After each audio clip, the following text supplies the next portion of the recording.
question what they are putting into their bodies.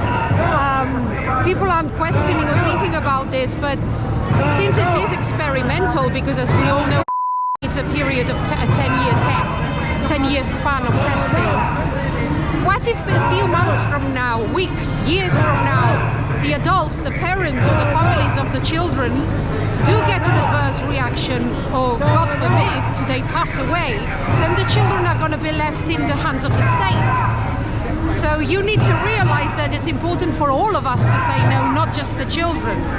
Having said that, I think it's scandalous that schools are trying to coerce the children and convince them to have without the consent of the parents, and they're trying to make out like it's all right and it's harmless. How do you feel about Gillicks Competence, the age being reduced? Sorry, how do you feel about the age of Gillicks Competence being reduced? Again, I think it's scandalous because, I happen to know that there is a section 13 insert in all, not just but any kind. And section 13 says that this hasn't been tested for mutagenic potential, for carcinogenic potential, and it can even affect your having babies in the future. So and that's in all.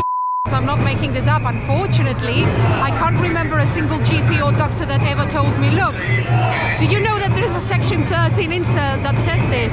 Usually you just go to your GP and they give you the without fully informing you, and I think that is scandalous, that you should be fully informed.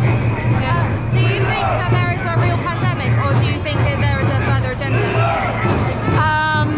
Well, you're speaking to someone who's done certain research and who doesn't happen to believe in, so therefore should never exist, I think, or should have never existed.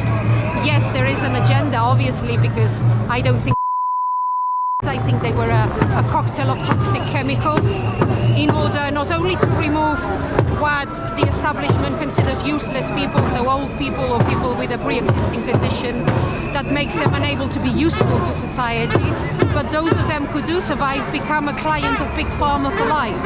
So yeah, I'm sorry I'm keeping you. No, it's okay. Thank you so much.